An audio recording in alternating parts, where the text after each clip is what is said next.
presentation. This is the easiest one because we don't spend a lot of money in the administrative budget. As always, we have behind the scenes our nice pictures from our high school. This one was done by Jackson H. Today we're having just two topics. One is the budget update and then the administrative budget. So on the budget update, on the New York State tax cap, our increased tax levy for the tax cap is $160,000.9. And this is because finally, after 2 years of new construction, our tax pay growth factor went up from 1 to 1.0039. That means that this is all new residential construction in the school district. That's the only way this growth factor increases, by actual new construction. So that's $161,000 more in our tax cap. Then, like I mentioned last time, Lynn is doing a great job with increasing our revenues. We have a new out-of-district student in our ABC program compared to last time. So we have a meeting every 2 weeks. By the end of the year, we will have about 15 more. So we'll be in good shape. And then in the first round of the state aid, our state aid will increase $50,000. And that was as of last week based on the governor's budget. On the expense side, discussing class size. Excuse me, okay. Can you go back a slide? Or do you want questions at the end, or? No, the only thing is I don't know how to do that. Oh, it's just on that growth factor. Yes. The growth factor, I feel like I'm seeing some large construction projects in Portland, so I was just surprised it wasn't more. Are we expecting larger increases in the future? The way it works, yes. The way it works is that it has to get into the rolls, and remember, it takes 2 years. Oh, it's a 2-year lag. It's a 2-year lag. So very likely, I wouldn't know, these are probably the first phase of Valeria, maybe. Okay. But every year, it takes 2 years, and it's on a year-to-year basis. So it's not because this year we got an increase, next year we cannot have. If last year there was a new construction in the tax rolls, we'll get increase next year. Thank you. So we go back to the expenses. In discussions with BB, there's going to be a reduction of 1 teacher due to class size. And as of Thursday of last week, when I cut off this presentation, we had 2 teachers. Since then, I think we had another 2 more. 2 teachers retired. So our preliminary budget that last year was $80.1 million, now is $79.9. Our budget of this year is the same. So our budget increase is about $250,000 less, with a percent increase of 5.3 compared to 5.6. Our tax levy is 41.1 because of the increase in our tax cap, and because we agreed that we were going to stay within the tax cap. And our percent increase is 0.9, and our fund balance still we expect to be the same. So there's no change there. Now on our administrative budget. I have a question first. Yes. when we were talking, the slide that says the 2 retirements, etc., are we actually going to take them out? Do we have to take them out? Because more times than not, the next year we're debating whether we need another teacher or something. Do we have to take them out, or can? No, the way it works, Lori, is in general, as a rule of thumb, in the district, we save about $80,000 between a retired teacher and a new teacher. We are basing all our projections now on the same number of teachers, okay. Exactly the same, less 1 because of the one that I discussed in BB. And that's because class size, because I think when you jump from 3rd to 4th, your class size increases. That's when we split this year because of 1. So the rest, like we said, we're not expecting any reductions. Can you go back one slide, please? Right. Oh, one more. Yep. Can you explain, I understand, but can you explain to the community how the budget could go up by 5.3% when we have a tax levy cap? So, Well, how are we paying that extra percentage with our tax levy staying low? Staying below 2%. this particular year, what is happening is we have additional fund balance that we're moving to the repair reserve. And in order to be able to move money to the reserve repair, we need to put it in the budget, and that represents, if I'm not mistaken, $2.3 million. It's about 4%, is it not? It's about 4.5%, is it not? And that's because last year we did very well on expenses, and our fund balance today is 7% of our budget, and by law cannot be more than 4%. So we're moving money into our repair reserve, and not for 2 reasons. We need to have money in that reserve, specifically now that we don't know when we'll be able to do a capital project, and second, because the state will start pressuring us to do something with the money, and that's the best thing that you can do with the money. Absolutely, because it will get used at some It- point. it It's a given. Well, our buildings are 40, 50 years old. There's always something, even with There's the new always building. something. Right. And you need to have enough to do a big project if the roof goes or something like that, to be able to take care of it. That's right. Get over your shoulders. Oh my goodness. Today No, we it's have real. We haven't had enough money in the reserve to do things.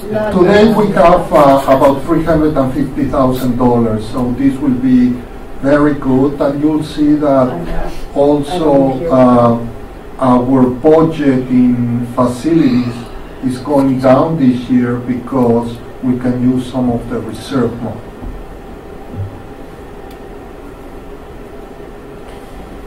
Like I mentioned at the beginning, our administrative budget is the smallest part of our budget. It represents about 6% of our total budget. So you can see program represents about 80, capital about 14, and administrative about 6. And the administrative budget is divided in 4 parts, and we'll go one by one. The first one is called general support, and that's the money that we spend for the Board of Education. As you know, the Board of Education receives no salary or remuneration or compensation for their work. Usually, we need to send new members to train. We need to be part of the New York State Port Association, so that's some of the money that we use for the board. The board in the past didn't have new members, so we didn't spend enough money. This year we have two new members, but Bill has been a member before, so he has been trained. So they don't like to spend money, so we call them more. They're requiring me to take the training again, even though I was previously a board member for many years. But the bottom line is that the board doesn't like to spend money, so we decided to cut some money. So we're cutting 18% of their allowance. The second one is the district clerk. As you know, Roseanne is here, and she works very hard every board meeting and during budget. And in that money, we take into account her salary, we take into account the rentals of the machines for the voting, and that increased substantially from 2 years ago to last year. Does it include salaries of all those volunteers, not volunteers, those individuals as well? And salaries and lunch and the water and some of the work and the materials and supplies that Roseanne has to use for the board. But as you can see, it's a small amount. It's only this year we're budgeting only $27,000, which is a reduction of close to 20%. Bless you. Bless you. Thank you. The next area is central administration. The first one is the office of the superintendent. That one includes 2 FTEs. That's Roseanne as administrative assistant of the superintendent, and the superintendent supplies, equipment, and contractual expenditure. This year we expect a reduction of close to $12,000, or 2.7%. The next one is my office. I have 5.5 people in my office that we do payroll, we do accounts payables, accounts receivables, everything that a business office does for the district. We expect an increase for several reasons. First of all, some of our software. Second, we have increases in salaries and increases in photocopying. It's incredible the amount of photocopying that we do in the district. The district photocopies over 6 million pages a year.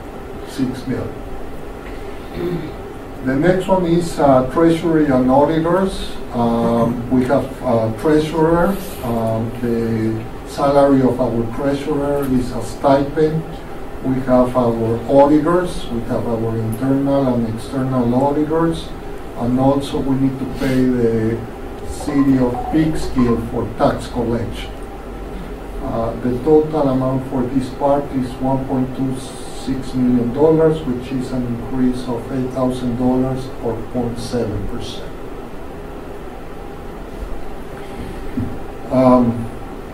Central services, this includes legal costs. This year we had to pay a one-time settlement that originally happened in 2000. It was a settlement that we finished, but it was about something that happened in the year 2000 or 2001. So our legal costs will go down 85% for $700,000. Then we have our personnel department.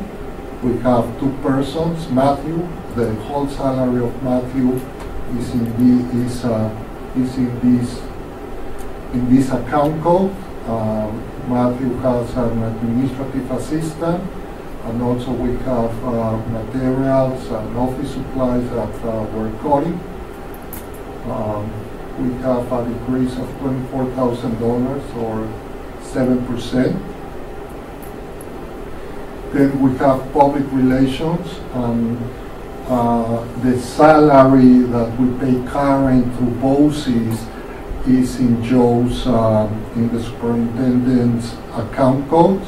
This is only material, supplies, and anything that Karen needs for public relations. So her salary is up in the office of the superintendent? Yes, as BOCES.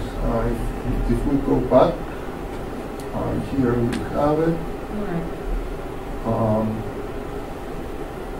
Contractual expenditure, about $26,000.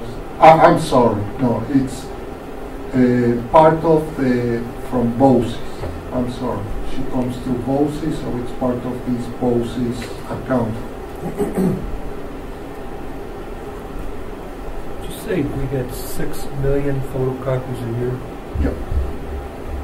So we have 2,366 students or thereabouts. So every year we copy about 2,500 pages per student. About 14 a day if 180 days a year. Whatever it is, that's enough. Yes. That's at 2 cents a page. That's like No, 120. no one says 2 cents a page. A quarter of a cent a page. Quarter of a cent. Okay. And Enrique, where you're talking about, is that just that person's salary, or is that other services from BOCES? No, it's other services that are charged to the superintendent, plus Her salaries in there. payment. I don't know how Karen gets paid from BOCES, but in those $58,000, that includes all their, I don't know what else we pay. I'm not familiar with the BOCES. BOCES tells us what part should go in which account code, so I know that there's all their services that are provided to the superintendent that go in that account code. For example, I go once a month on Friday to my BOCES association, so they charge us, the clearinghouse, they charge us. So I know most of it is Karen's payment, but there's other services that are provided to the superintendent from BOCES.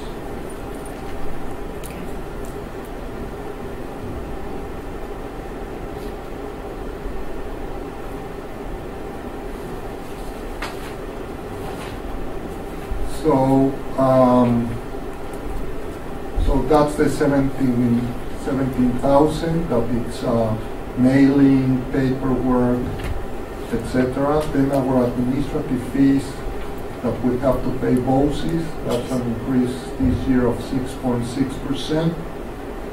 And some of those increases are coming because Southern Westchester BOCES is charging us 2% of additional administrative fee for anything they do with us, because they need to fund their own employees' health.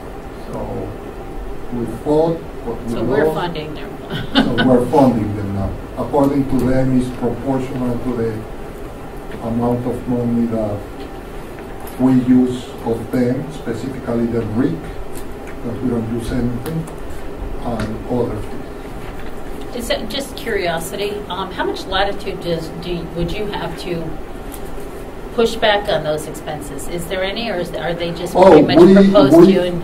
We had a meeting, all the superintendents and assistant superintendents, with the superintendent and assistant superintendent from Southern Westchester BOCES, and we screened, we did everything, but we can't. I mean, we felt that it was really unfair because we need to use the RIC, that specific RIC. We cannot tomorrow decide, even though we don't use it. Matthew never liked it, so we use it very little. But tomorrow, Matthew cannot decide, okay, now I want to use a RIC, but use Rockland RIC. We have to use A RIC? Regional Information Center. Regional Information Center, which is all the data analysis, everything. Is that more That or can't less? just be all of it. I mean, that can't be all of it. I mean, there's got to be, there's no, I mean, we use about $4 million a year of BOEs, and we use maybe $100,000 out of the brick. Yeah, very little. Very little. Test But just scoring, imagine some software. if we had to move all of Matthew's budget, that is what, about 900? There, that would be another. no, the reason I ask is if you look at, I mean, a 6.6% increase is significant. And Yes. it's, you know, that's significant. And everybody else is constrained. You know, we have a 2.2% constraint. So, you know, there's a part of me that's like, I appreciate you have these obligations, but that's where BOCES, you need to make cuts the same as everybody here has to, and in any other district.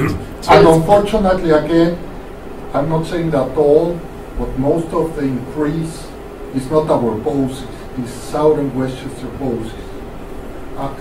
The increase of our BOCES might be, you know, 3%, half of it, that it's fine, because we're using it more, so they are charging more. No, I appreciate that, but I mean, this is their responsibility. I mean, if we're constrained by 2%, they should be as well. I mean, there should be similar. Aren't we voting on the BOCES budget? I was just thinking that. Coming up, so our board does vote on Correct. their Yeah. budget. Right. So But it's if still we don't, in if we ours. don't like it, Correct, we have but to it's vote still it in down ours at that now. point. Actually, so you know. But I'd rather have What's the happening. conversation earlier than Yes. have to vote it down afterwards. Or find out the percent increases in other school districts I too. think there's a district that usually votes no. Correct. Usually, I don't want to say who or anyone, but there's one district that they feel that they. Gouged a little? I mean, I'm not trying to be Yes. harsh, I'm just saying, just, They just, No, it's again, a way I- of saying, hey, I don't like it. Look at the rest of my budget, it's going up 2%. Even if it's not your fault, yours is going 6.6. no, I appreciate, that's why I was asking what sort of, beyond voting, what sort of latitude we had to get it, to address it earlier, before it gets to that point. All right. Actually, when they did the capital project, 3 boards voted it down and it couldn't go forward. But that, Are they under the same constraints then? It was because it was a capital project? because it was a capital project, everyone had to say yes. When it's the budget, it's majority. Okay. That's,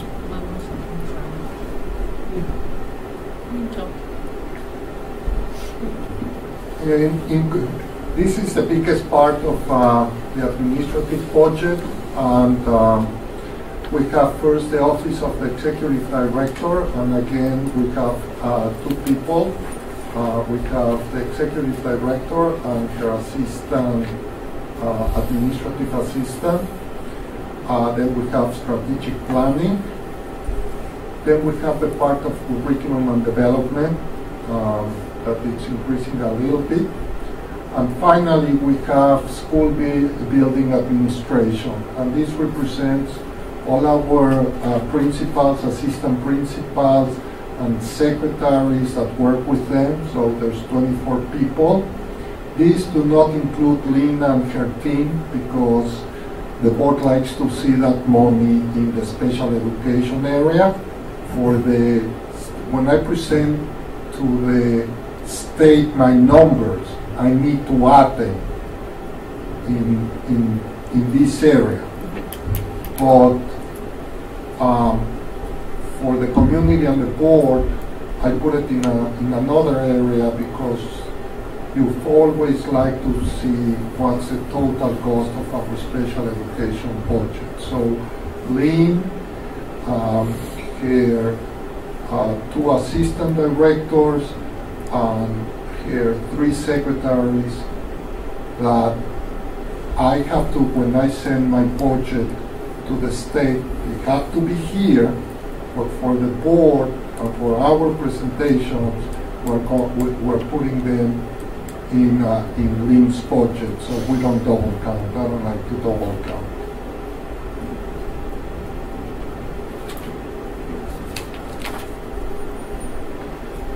So, in summary, our administrative budget is going down $650,000.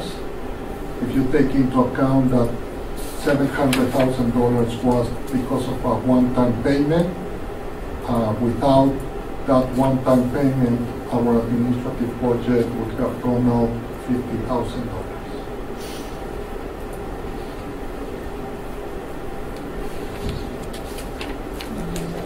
So now I'll entertain any questions.